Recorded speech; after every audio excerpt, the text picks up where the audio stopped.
dinamakan bulan Safar li'isfari Makkah min ahliha idza safaru. Jadi bulan Safar itu Pak, kata para ulama bahasa bahwasanya dinamakan Safar itu karena artinya kosong. Li'isfari Makkah min ahliha idza safaru, yaitu kota Mekah ketika itu kosong. Ketika memasuki pada bulan Safar, mereka berpergian. Kaum muslimin jamaah salat Jumat yang dirahmati Allah Subhanahu wa taala, karena kenapa? Karena mereka meyakini di zaman jahiliyah ketika itu mereka meyakini bahwasanya bulan Safar adalah salah satu bulan yang akan mendatangkan kesialan dan bencana bagi mereka. Yaitu terjadi ketika zaman jahiliyah, yaitu qabla bi'atsatin Nabi sallallahu alaihi wasallam. Sebelum diutusnya Nabi Muhammad sallallahu alaihi wasallam, orang-orang jahiliyah mereka memiliki pikiran bahwasanya meyakini bahwasanya bulan Safar adalah bulan sial bagi mereka. Sehingga orang-orang jahiliyah getubit dari kota Mekah, hanya melakukan kegiatan-kegiatan, tidak melaksanakan pernikahan, tidak melaksanakan kegiatan-kegiatan yang berbentuknya acara, hanya gepegat dari kaum jahiliyah watanya. Karena mereka meyakini bahwasanya bulan ini adalah bulan yang akan mendatangkan musibah dan bala bagi kita, kebegah di awal jahiliyah watanya. Jadi hanya terbuka kegiatan. Kemudian mereka keluar dari kota Mekah, maka disitulah dimakan dengan Syahrus Safar, bulan Safar. Artinya ada terjadi kekosongan di kota Mekah ketika itu. Maka setelah itu diutuslah Nabi Muhammad sallallahu alaihi wasallam sebagai seorang rasul. Kemudian Rasulullah sallallahu alaihi wasallam ingin menghilangkan pemikiran-pemikiran orang jahiliyah bahwasanya bulan Safar bukanlah bulan sial dan bukanlah bulan yang akan mendatangkan bencana kepada kita. Bagaimana Nabi sallallahu alaihi wasallam menjelaskan kepada kita?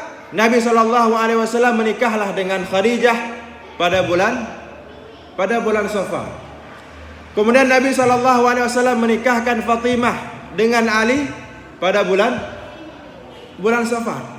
Kemudian Nabi sallallahu alaihi wasallam melakukan hijrah ke Madinah pada bulan Safar. Kemudian Nabi sallallahu alaihi wasallam juga pernah menang dalam sebuah peperangan pada bulan Safar. Artinya Nabi sallallahu alaihi wasallam ingin menjelaskan kepada kita bahwasanya bulan Safar itu bukan bulan sial kebegaran Nabi sallallahu alaihi wasallam. Kon bulan yang akan mendatangkan bencana bagi kita. Artinya Nabi ingin menjelaskan, boleh kita lihat Nabi sallallahu alaihi wasallam yang menikah pada bulan Safar, bagaimana Khadijah membantu dakwah Nabi kita sallallahu alaihi wasallam, dan pakiban Fatimah dengan Ali, sehingga setiap ada pernikahan selalu kita membacakan doa, Allahumma alif bainahuma kama allafta Muhammadan wa Khadijah. Allahumma alif bainahuma kama allafta Ali wa Fatimah. Ya Allah, satukanlah mereka sebagaimana Engkau satukan Nabi Muhammad sallallahu alaihi wasallam dengan Khadijah. Ya Allah, satukanlah mereka sebagaimana Engkau satukan Ali dengan Fatimah. Artinya kaum muslimin yang dirahmati Allah Subhanahu wa taala, Nabi ingin menjelaskan kepada kita bahwa saja pemikiran orang-orang jahiliyah sebelum Islam, sebelum diutusnya Nabi Muhammad sallallahu alaihi wasallam, mereka meyakini bahwasanya bulan Safar itu bulan yang akan mendatangkan sial dan musibah bagi mereka. Jadi menyakatok bulan Safar, Pak. Kaum jahiliyah dahulu nyan hajit tuan rumah ke bukan? Hajit orang rumah nyan rumah bangun hajit dawa ini. Karenanya pasti natok musibah. Hana tenang daduklah rumah. Karenanya bulan Safar ke bukan di kaum jahiliyah ketika itu. Kemudian juga di antara mereka mengatakan ketika bulan Safarnya hajit tak berkahwin anak. Tentu keluarga tidak harmonis. Bagah menceri.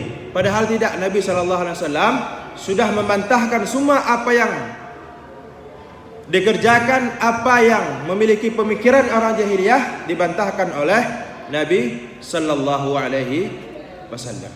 Jadi kaum muslimin yang dirahmati Allah Subhanahu wa taala, yang ingin khatib sampaikan bahwa jadi sesungguhnya musibah bala yang tok bak gedanyo bukanlah disebabkan karena hari dan bulan, tetapi musibah yang datang kepada kita itu disebabkan karena perbuatan dosa dan maksiat yang kita lakukan, maka itulah yang akan menyebabkan Allah Subhanahu wa taala akan menurunkan bala dan musibah bagi kita.